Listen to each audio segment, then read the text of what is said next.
Wallahi ta'ala barakatuhu. Jama'a barkanku da sake saurare da mu a cikin wani sabon shiri wanda channel din ASP TV take kawo muku.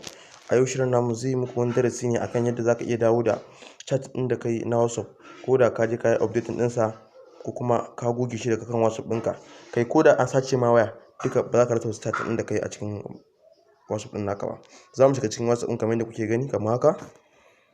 Ba ɓata lokaci, kar ka manta da alamar subscribing, kar ka manta da alamar ƙararrawa, sannan kuma in bidiyon ya burge ka, ka danna mai alamar like. Za mu je kamar yadda kuke gani. Kamar misali a ce misali wannan chat ɗin da muka yi da wannan misali yanzu mun shiga cikinsa kamar haka. To muna shiga cikinsa misali sai mu je can sama wasu wurin dot ɗin nan guda uku sai mu danna su. Sai mu danna more, sai mu danna export chat. Muka danna export chat kamar yadda kuke gani, zai tambaye mu watakan a email za mu aje ko kuma a Facebook ko a WhatsApp ko da sauransu. Sai mu zaɓi Gmail. To misali yanzu sai mu saka sunan, ya kamata a ce muna da Gmail guda biyu wanda misali muke amfani da shi gurin ajiye irin abubuwa. To misali za mu saka ɗaya Gmail ɗin da za mu yi amfani da shi gurin ajiye kayan a ciki. Misali mun saka Gmail ɗin da mu yi amfani da shi kamar haka. Sai mu dawo haka.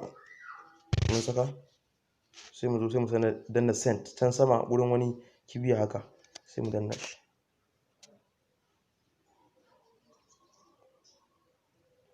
To da zarar mun danna kamar yadda kuke gani, sai mu fito daga cikin wani ɗin gabaki ɗaya. Sai mu fito daga, sai mu koma cikin Gmail ɗinmu sai mu duba mu gani.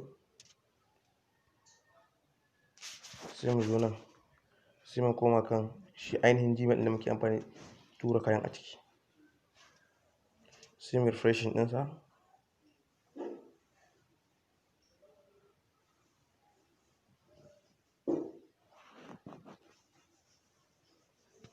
Sai mu sake refreshing ɗinsa.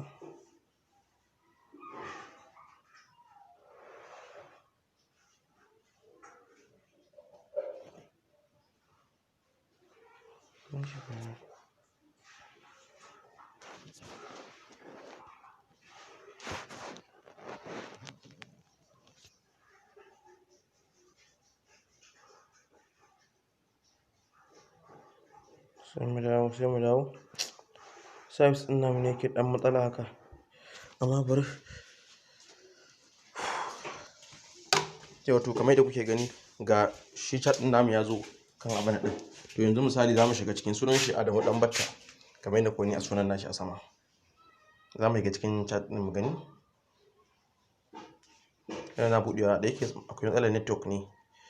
Shi yasa yake wannan matsalolin haka. To kun ga kamar haka. To chat ɗin da muka yi da shi ga sunan duk sun fito daga ciki. To za mu iya recovery ɗinsu ko da mu canza email. Sannan chat ɗin namu bai lalace ba kuma yana nan. A nan ne muka kawo muku ƙarshen wannan shiri. Duk wani mai neman ƙarin bayani ko kuma tambaya iya ajiye mana tambayarsa a comment domin mu duba sai mu bashi amsa da ya dace da shi. Sannan kuma kar ka manta da alamar subscribing, kar ka manta da alamar ƙararrawa. Idan bidiyon ya burge ka, kar ka manta da alamar like.